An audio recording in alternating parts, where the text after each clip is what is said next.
नमो हरिहंताणं नमो सिद्धाणं नमो आयरीयाणं नमो वज्रायाणं नमो संवसाहुनं मोक्षमार्गस्य नेतारं भेतारं कर्मभूभृतां ज्ञातारं विश्वतत्त्वानां वन्दे तद्गुणलब्धे।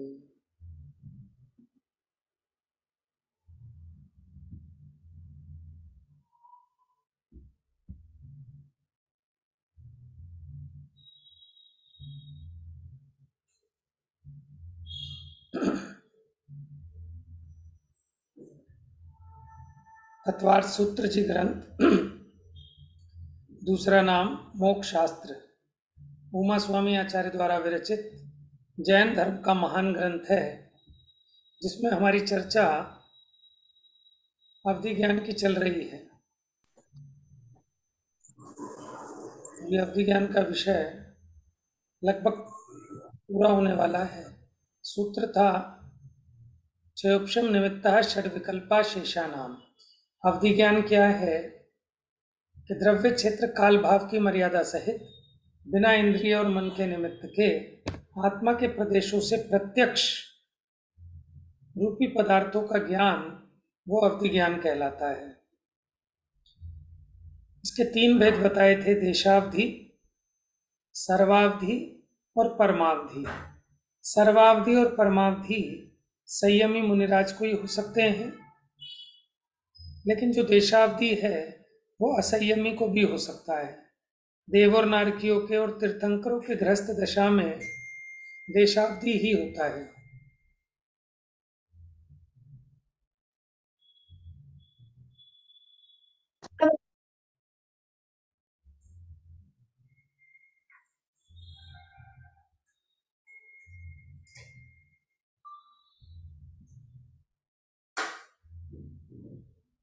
चलिए यहां से पढ़ते हैं सर्वावधि ज्ञान।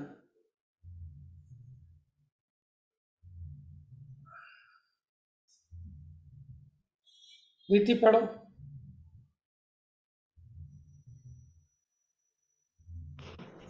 सर्वावधि ज्ञान का क्षेत्र असंख्यात लोक, काल असंख्यात वर्ष प्रमाण, द्रव्य असंख्यात लोक प्रमाण, उद्गल भाव, इन्हें जानने वाला ज्ञान है। हाँ जी, आप ये बताइए, लोक प्रमाण असंख्यात और असंख्यात लोक प्रमाण एक ही बात है या कुछ डिफरेंस है? फिर से, लोक प्रमाण असंख्यात और असंख्यात लोक प्रमाण एक ही बात है या डिफरेंस है? ये डिफरेंस तो लग रहा है। लोक प्रमाण असंख्यात और असंख्यात लोक प्रमाण।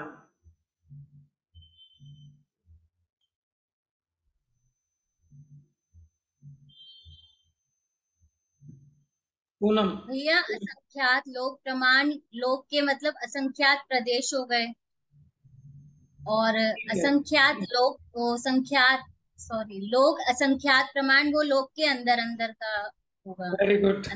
आंतरिक प्रदेश। और असंख्यात शुरू में लगाया ना, तो ऐसे ऐसे कितने लोक? असंख्यात लोक, ठीक है, मल्टीपल हो गया ना असंख्यात से।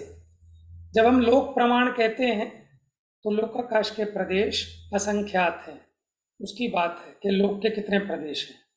और जब हम कहते हैं असंख्यात लोक प्रमाण, तो एक लोक के इतने प्रदेश, तो 10 लोक के कितने, 100 लोक के कितने, ऐसे असंख्यात लोकों के कितने प्रदेश, यानी वो असंख्यात का मल्टीप्लाई किया एक लोक प्रमाण असंख्यात प्रदेशों में, तो कहलाएगा असंख्यात लोक प्रमाण। क्लियर है? अब द्रव्य क्षेत्र काल भाव की बात चल रही है, तो द्रव्य तो इसका पुद्गल होता है, सिर्फ विषय रूपी है ना, क्योंकि 6 द्रव्यों में सिर्फ पुद्गल ही रूपी है। सर्वावधि ज्ञान का क्षेत्र क्या है? असंख्यात लोक, एक लोक नहीं, असंख्यात लोक। और जबकि परमावधि का उत्कृष्ट भी असंख्यात लोक था, जो परमावधि का उत्कृष्ट था वो भी असंख्यात लोक प्रमाण था। ये रहा, लेकिन उसमें और इसमें बहुत अंतर है। वो छोटा असंख्यात है, ये बड़ा असंख्यात है। काल असंख्यात वर्षों का जान सकता है, सर्वावधि। द्रव्य कितना, असंख्यात लोक प्रमाण पुद्गल इतने द्रव्यों को जान सकता है, लेकिन जानेगा पुद्गल को ही। और भाव क्या है कि इन सबको जानने वाला ज्ञान, वो भाव भी तो विशेष अधिक वाला भाव हो गया ना, उसके अविभाग प्रतिच्छेद अलग हैं। देखो, कम द्रव्य को जाने, कम क्षेत्र को जाने, कम काल को जाने, तो वो भाव भी थोड़ा हल्का। अधिक क्षेत्र को, अधिक द्रव्य को, अधिक काल का जाने, तो वो जानने वाला ज्ञान का विकास भी अधिक। तो ज्ञान के हीन और अधिक विकास को अविभाग प्रतिच्छेद से नापते हैं। जो छोटा ज्ञान है उसमें अविभाग प्रतिच्छेद कम होते हैं, जो बड़ा ज्ञान विकसित हो गया उसके अविभाग प्रतिच्छेद अधिक हैं। केवल ज्ञान में अविभाग प्रतिच्छेद सबसे अधिक है, वो सबसे बड़ा अनंत है। यद्यपि जीव भी अनंत हैं, जीव के भीतर पाए जाने वाले गुण भी अनंत हैं, लेकिन इन अनंत अनंत में भी अंतर है। तो केवल ज्ञान के जो अविभाग प्रतिच्छेद हैं वो सबसे बड़ा अनंत होता है, समझे?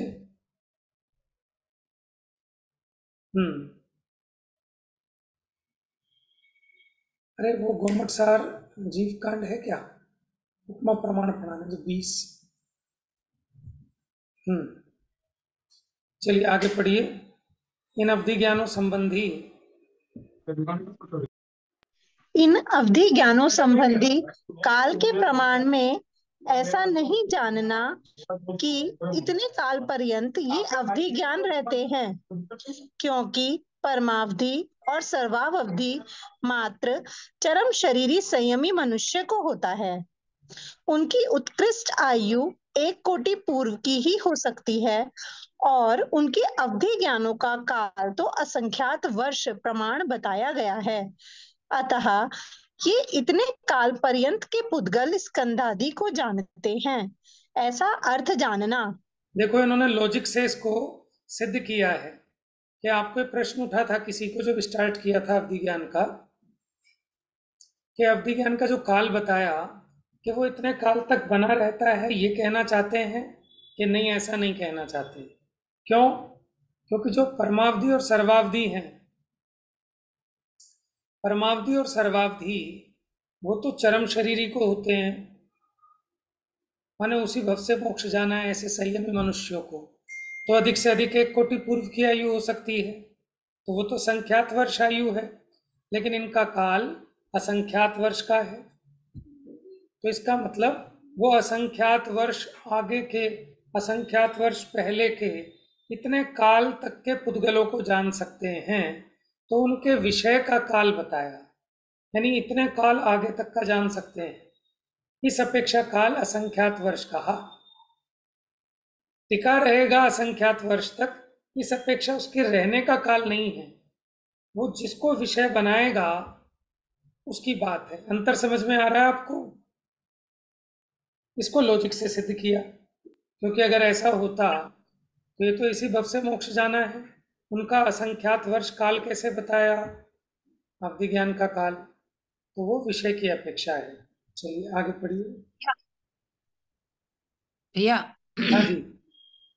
इसको ऐसे जान सकते हैं क्या, मतलब मेरी अंडरस्टैंडिंग सही है यानी कि जैसे मान लो मेरी गाड़ी में पेट्रोल भरा हुआ है जो 200 किलोमीटर तक जा सकती है, पर जाऊं या ना जाऊं, मैं जाऊं चाहे 2 ही किलोमीटर, ऐसा मान सकते हैं इसे? हाँ, ये उदाहरण ना ज्यादा फिट उस पर बैठेगा जो पीछे कहा था ना, जैसे कल एक प्रश्न खड़ा हुआ था कि असंख्यात लोग तक का जान सकता है, ठीक है।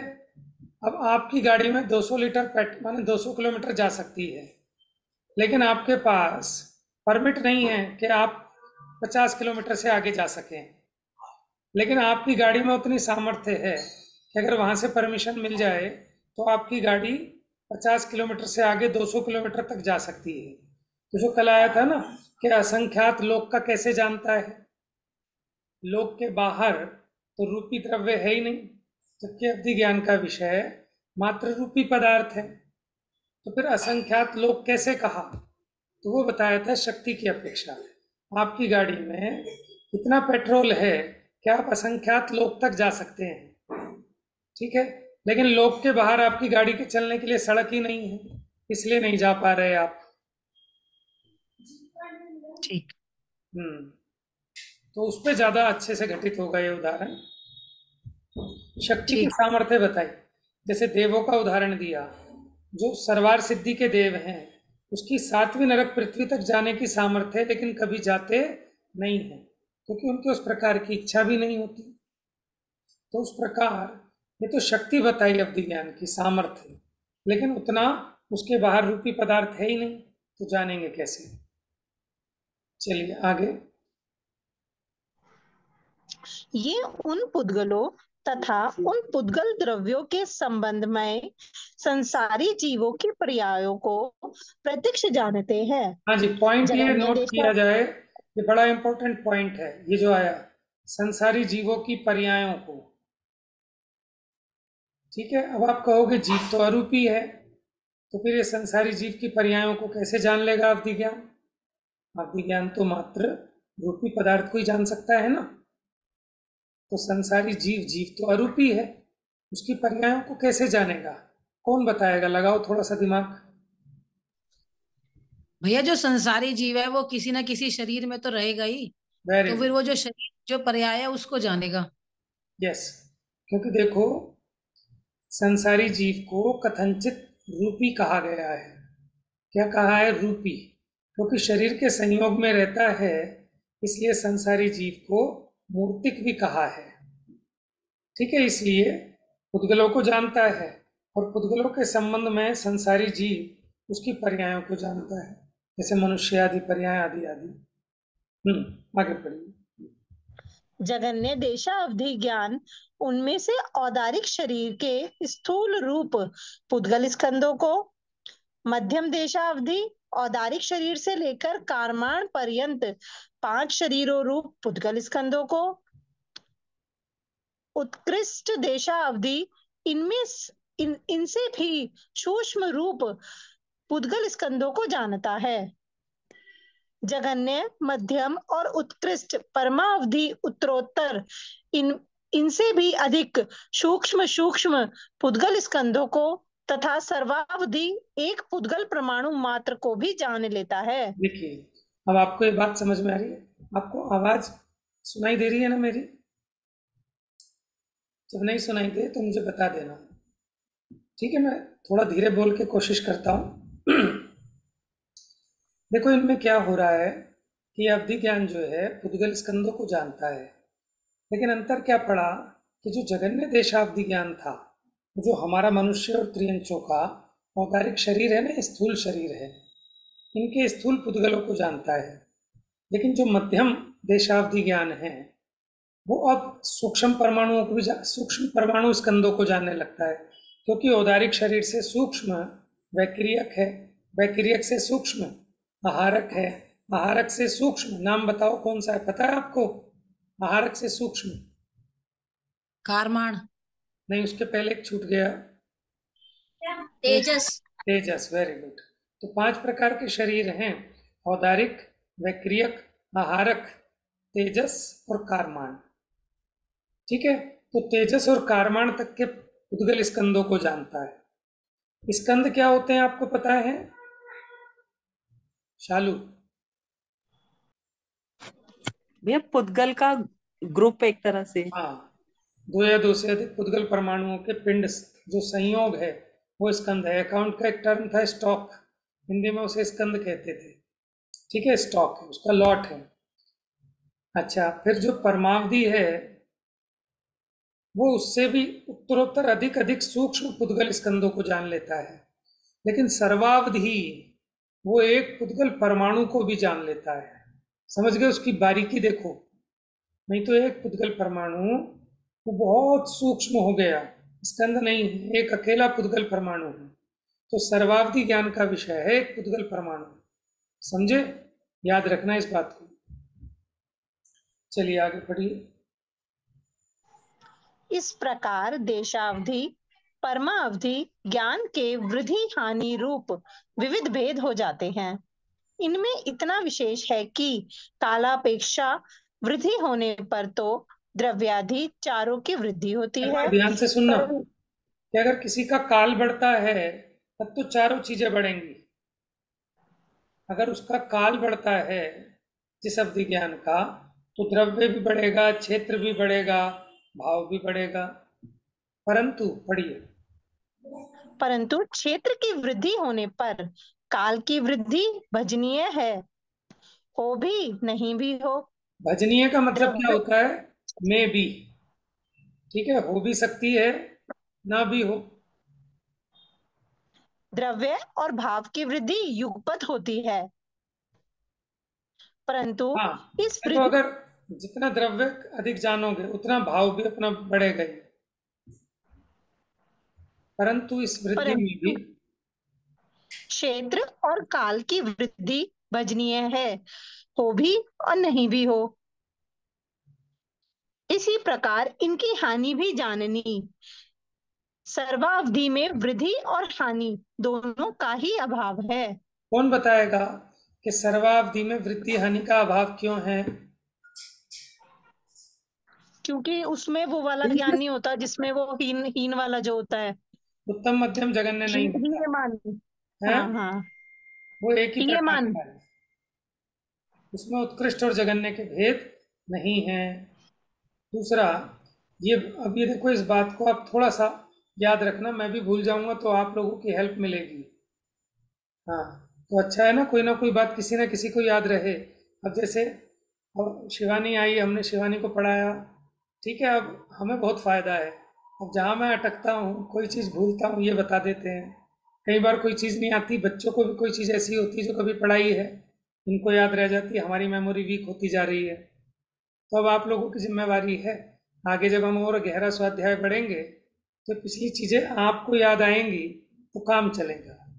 ठीक है, जैसे वो होती है ना, एक तो आपकी हार्ड डिस्क की मेमोरी है लैपटॉप में, लेकिन वो लिमिटेड होती है, तो एडिशनल मेमोरी होती हैं, फिर अलग से आपने पेन ड्राइव लगा ली, या अलग से एक हार्ड डिस्क लगा लेते हैं, टीबी, है ना। तो ऐसे ही आप लोग पढ़ रहे हैं तो अपनी जिम्मेदारी के साथ कि आप लोगों को थोड़ा याद रखना है। थोड़ा सा याद रखेंगे तो बहुत आनंद आएगा, क्योंकि बार बार ढूंढ ढूंढ के देखे ना तो मिलता भी नहीं है, फिर कहाँ आया था विषय, कुछ याद ना रहे तो इतनी तो हमारी समझ डेवलप हो जाती है कि हमें ये जो प्रश्न उठ रहा है इसका जवाब कहाँ मिलेगा, है ना। इतना तो याद होना चाहिए कि यहाँ पढ़ने में आया था, वहाँ पढ़ने में आया था। चलिए, तो अब ये जो विषय आया, मैंने भी कभी इतने ध्यान से नहीं पढ़ा ये वाला विषय, ठीक है, कि देखो, काल अपेक्षा वृद्धि हो, क्या अवधि ज्ञान के विषय की काल अपेक्षा वृद्धि हो, तब तो द्रव्य भी, क्षेत्र भी और भाव भी, चारों की वृद्धि होगी। लेकिन अगर क्षेत्र की वृद्धि हुई तो काल की वृद्धि हो अथवा ना भी हो। अच्छा, द्रव्य और भाव की वृद्धि युगपत होती है, कि द्रव्य की वृद्धि हुई तो भाव की भी हुई, द्रव्य की घटी तो भाव की भी घटी, ठीक है। लेकिन हाँ, द्रव्य और भाव की तो युगपत हुई, लेकिन इसमें क्षेत्र काल की हो भी सकती है, ना भी हो, ठीक है। ऐसी हानि में भी लगाना, और सर्वावधि में वृद्धि हानि का सवाल ही नहीं उठता। चलिए आगे पढ़िए।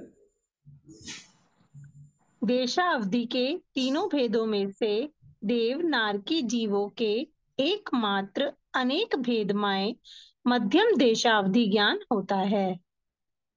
असंयमी मनुष्य तिर्यंच जीवों के जघन्य और मध्यम, ये दो देशावधि होते हैं।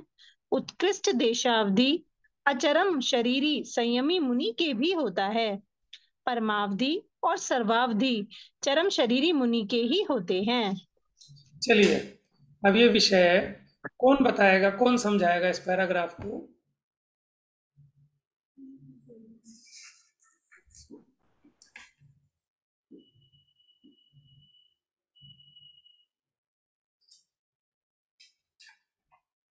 हाँ जी, बताओ जल्दी, क्या कहना चाहते हैं इसमें?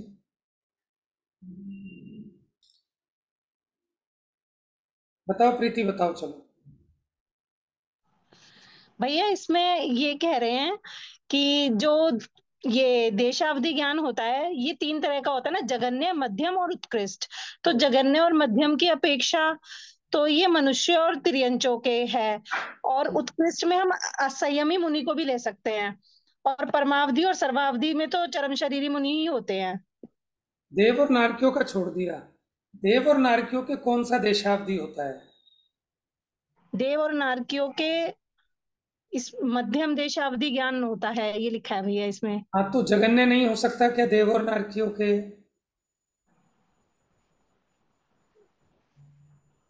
इसमें से यही बात निकलती है कि भैया मध्यम है तो देशावधि जगन्य भी होगा।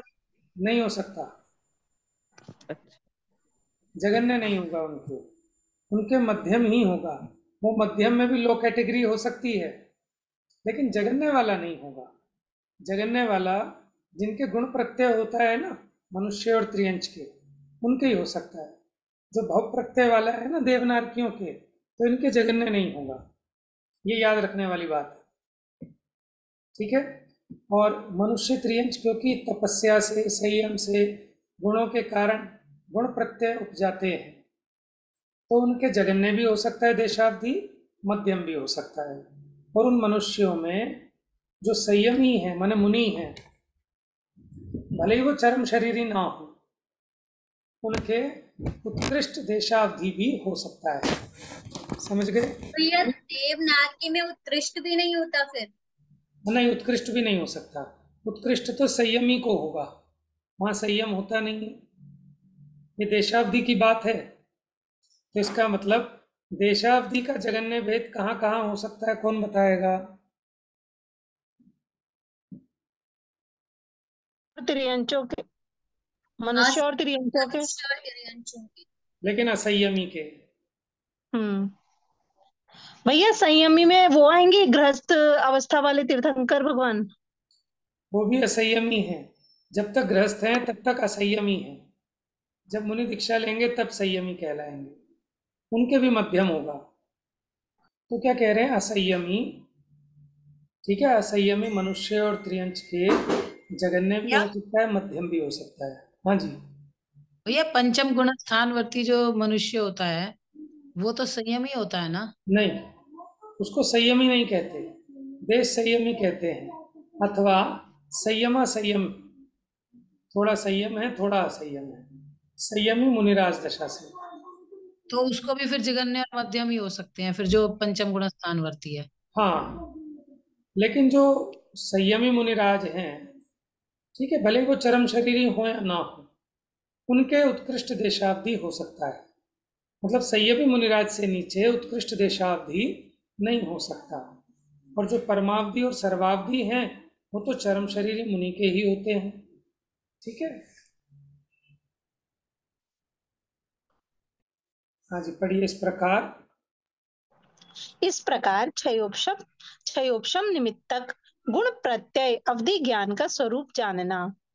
अब मन प्रिय ज्ञान के भेद और लक्षण बताने के लिए आचार्य सूत्र कहते हैं। देखिए, मना प्रिय ज्ञान की बात हम एक दिन छोड़ के स्टार्ट करेंगे।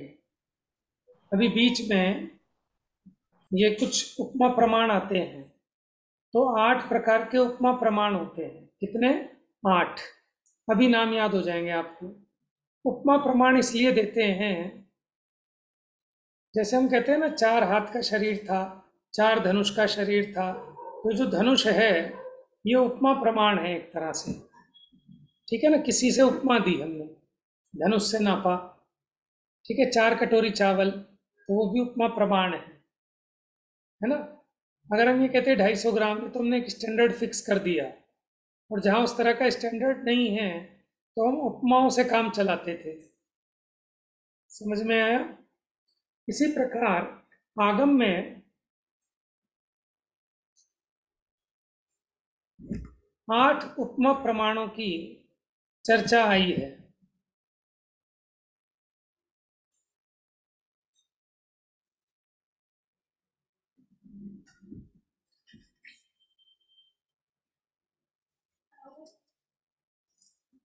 गवर्नमेंट सार में देखो, शुरू में ही है, मुझे लाके दिखाओ, मैंने पढ़ा है। उसमें देखो, सम्यक ज्ञान चंद्रिका में देखो, नहीं तो उपमा प्रमाणों की चर्चा है, अनुमान, अवमान, 21 भेद।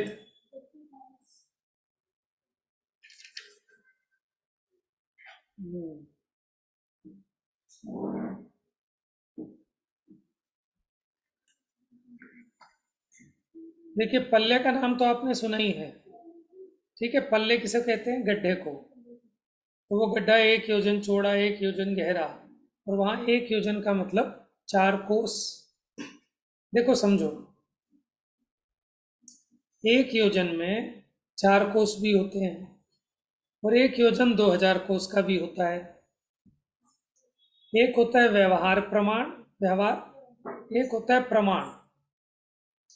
तो जो व्यवहार से प्रमाण 500 गुना बड़ा होता है, जैसे गड्ढा, तो व्यवहार गड्ढा माने अगर व्यवहार योजन की बात करें तो होगा 1 योजन बराबर 4 कोस। 1 कोस में होते हैं 2 मील। क्या कहा? 1 कोस बराबर 2 मील, लगभग, थोड़ा बहुत डिफरेंस होगा। 1 कोस बराबर 2 मील, और 2 मील में होते हैं 3 किलोमीटर, मोटा मोटी, ठीक है। क्या बताया? 2 कोस में 2 मील में 3 किलोमीटर होते हैं। तो बताओ 1 कोस में कितने किलोमीटर हो गए? 1.5 भैया। 6 किलोमीटर, 6 किलोमीटर। नहीं, अरे इतनी गड़बड़ कैसे कर रहे हो? भाभी जी बताएंगी। 12। ओहो, मैं समझा नहीं पाया फिर ठीक से। आप आपने लोग में फिर पूछा मैं फेल हो गया। सुनो, नहीं नहीं, दोबारा आपने, पूछो। आप प्रश्न दोबारा पूछो भैया। प्रश्न नहीं, पहले जो मैंने समझाया वो सुनो फिर से। मैंने बताया, अच्छा आप बताओ 1 कोस में कितने मील होते हैं? 2 मील। और 2 मील में कितने किलोमीटर होते हैं? 3 किलोमीटर। तो मैंने आपसे पूछा 1 कोस में कितने किलोमीटर होंगे? 3 किलोमीटर, 3 किलोमीटर। 3। शालू को समझ में नहीं आया अभी? आ गया भैया। समझ गए? तो मैंने हाँ। गलत समझाया था क्या? नहीं, आपने सही समझाया था भैया, मैं क्वेश्चन समझने में थोड़ी नहीं, वो अटेंशन लीक हो गई। हाँ, अटेंशन लीक होगी भैया, गलती हमारी थी। ये आप देखो अटेंशन कितनी इंपॉर्टेंट चीज है ना, क्योंकि हम उसका इंपॉर्टेंस आपको पता नहीं था कि मैं पूछ लूंगा। बिल्कुल आप सही समझना बात है। इस बात को, मैं कुछ सिखाना चाह रहा हूँ इससे, कि हम तैयार नहीं थे, हमारी मेमोरी को हमने एहसास नहीं दिलाया कि ये चीज़ पूछी जाएगी, तुझे याद रखनी है। तो हम सुन रहे थे बस सुनने के लिए, लेकिन जब ये पता होता है कि पूछी जाएगी तब हम अच्छे से याद रखते हैं। तो क्या फिर तो 1 कोस कितने किलोमीटर हो गए? 3 3 किलोमीटर। मोटा मोटा। अच्छा, जो गड्ढा खोदा था हमने 4 कोस का गड्ढा है। 4 कोस क्यों? क्योंकि 1 योजन बराबर 4 कोस। 1 योजन बराबर 4 कोस। लेकिन ये कौन सा योजन होगा जो 4 कोस का है? ये होगा व्यवहार योजन। कौन सा योजन? व्यवहार योजन। और अगर हम कहें प्रमाण योजन में कितने कोस होंगे, तो प्रमाण 2000 योजन कोस। इससे 500 गुना बड़ा हो जाएगा। व्यवहार योजन से प्रमाण योजन 500 गुना बड़ा होता है। हर जगह फार्मूला लगेगा। तो 4 को 500 से गुना करो। 6000। अरे 4 को 500 से 4 को 5, 2000। 2000। 2000 कोस का क्या हो गया? 1 योजन। लेकिन कौन सा योजन। योजन? प्रमाण योजन 2000 मीटर। कोस का, और व्यवहार योजन 4 कोस का। याद रहेगी? ठीक है। लिख लेंगे भैया, आज लिख लेंगे, आज तो नोट्स बनाने पड़ेंगे। कोई बात नहीं। तो अब इसमें क्या है कि पल्ले कहते हैं गड्ढे को, ठीक है। अगर हमें व्यवहार पल्ले निकालना है तो गड्ढा भी व्यवहार योजन में माप होगी। 1 योजन गहरा, 1 योजन चौड़ा, ठीक है। गोल गड्ढा बनाना है, यानी जिसका व्यास 1 योजन है डायमीटर, और जिसकी गहराई भी 1 योजन है, यानी 1 योजन लंबा चौड़ा ऊंडा। ऐसा गोल एक गड्ढा बनाया। अब देखो, अगर ये व्यवहार पल्ले के लिए कर रहे हो तो यहाँ 1 योजन बराबर 4 कोस का लेना। ठीक है, अब देखिए,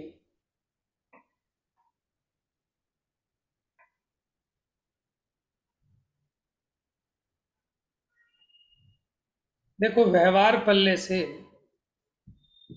हम संख्या निकालते हैं, क्योंकि इतना जो हमने गड्ढा किया ना, अब उसमें उत्तम भोग भूमि के 6 दिन तक के मेढ़े के बाल, 6 दिन तक के इसलिए क्योंकि 7 दिन का, नहीं नहीं, मेरे ख्याल से 7 दिन तक के हैं, 6 या 7 दिन भी आएगा तो बता दूंगा, क्योंकि एक दिन बड़ा होते ही उसका बाल मोटा हो जाएगा।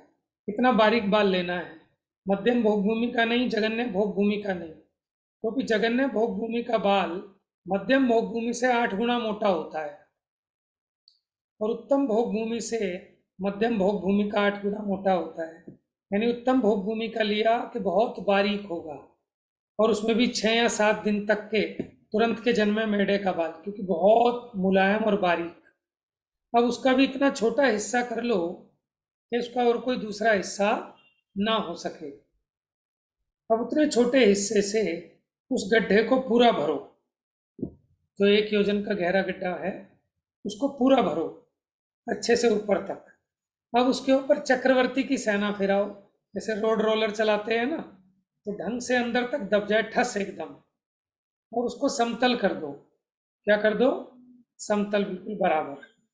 अब 100 वर्ष में एक एक बाल निकालो, बाल बहुत बारीक है।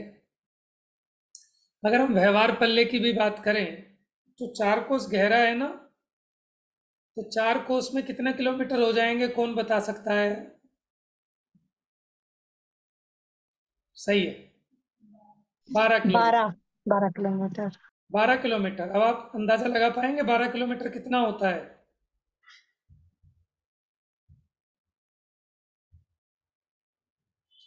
आप मोटा मोटा, अगर हम यहाँ शाहदरा मेट्रो स्टेशन देखें, ठीक है, मोटा मोटा वहां से आप इंडिया गेट पहुंच जाएंगे लगभग, समझे? माने इतना दूर, इतना गहरा गड्ढा है, और इतना ही उसका व्यास भी है, और बाल कितने छोटे हैं, और 100 वर्ष में एक बाल निकालना है। अब आप अंदाजा लगा सकते हो कितना टाइम लग जाएगा आपको उसको खाली होने में। समझ रहे हैं आप? तो हम उसमें समय भी निकाल सकते हैं, और अगर उसमें बालों की संख्या देखें, ठीक है, तो उस संख्या का प्रयोग भी कर सकते हैं पल्ले बताकर। और फिर हमने आपको बताया था 10 कोड़ा कोड़ी पल्लियों का क्या होता है एक, किसने बताया? अल्पकाल होता है। 10 कोड़ा कोड़ी पल्लियों का एक सागर। ठीक है, याद रखोगे, नहीं तो लिख लेना। 10 कोड़ा कोड़ी पल्लियों का एक सागर होता है।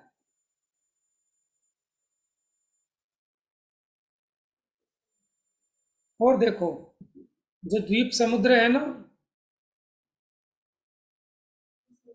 जो द्वीप समुद्र हैं, उनकी टोटल संख्या कितनी है? 25 कोड़ा कोड़ी पल्लियों के जितने समय होंगे, 25 कोड़ा कोड़ी पल्ले, कितना टाइम हो गया, और समय तो बहुत सूक्ष्म है, 1 सेकंड में भी असंख्यात, कितने असंख्यात तो समय होते हैं। तो 25 कोड़ा कोड़ी पल्लियों के जितने समय हैं उतने नंबर ऑफ द्वीप समुद्र हैं टोटल, समझ गए? मध्यलोक में 25 कोड़ा कोड़ी पल्ले को सागर में कन्वर्ट करके बताओ कितना आएगा?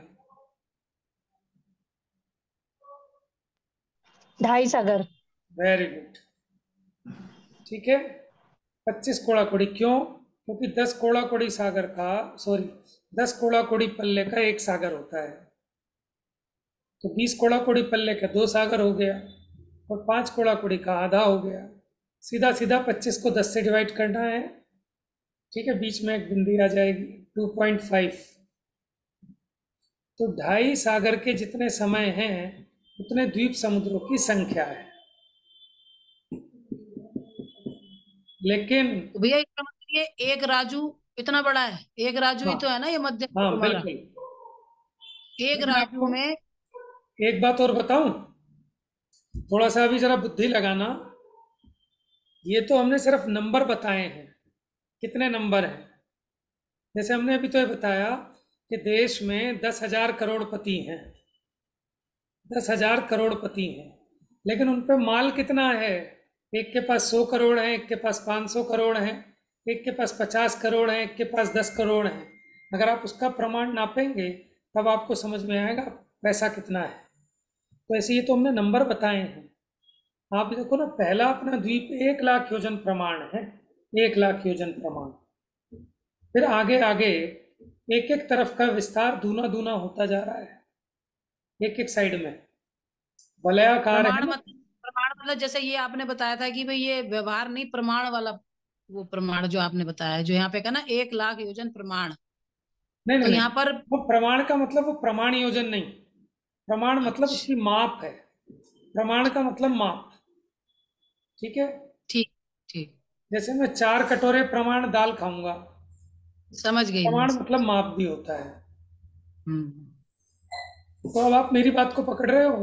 ये तो हमने नंबर काउंटिंग बताई कि नंबर ऑफ द्वीप समुद्र कितने हैं, लेकिन उनका अगर विस्तार देखेंगे तब आपको एक राजू समझ में आएगा।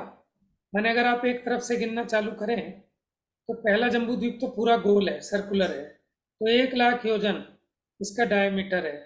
इसके बाद जो है वो रिंग के आकार के हैं ना, तो रिंग का एक सिरे से दूसरे सिरे का 2,00,000 योजन है।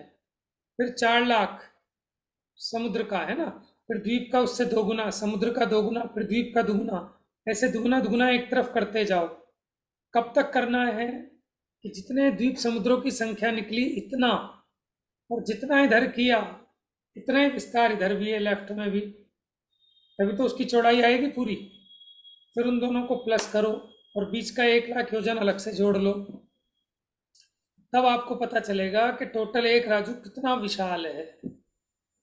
ठीक है, अब समय तो हो गया है, इस प्रकरण को कल लेंगे। तो पल्ले है, पल्ले से सागर बने। ठीक है, फिर ऐसे ही अंगुल देखेंगे, सूच्य अंगुल देखेंगे, प्रतरांगुल देखेंगे, है इसी प्रकार जगत श्रेणी देखेंगे, जगत प्रतर देखेंगे।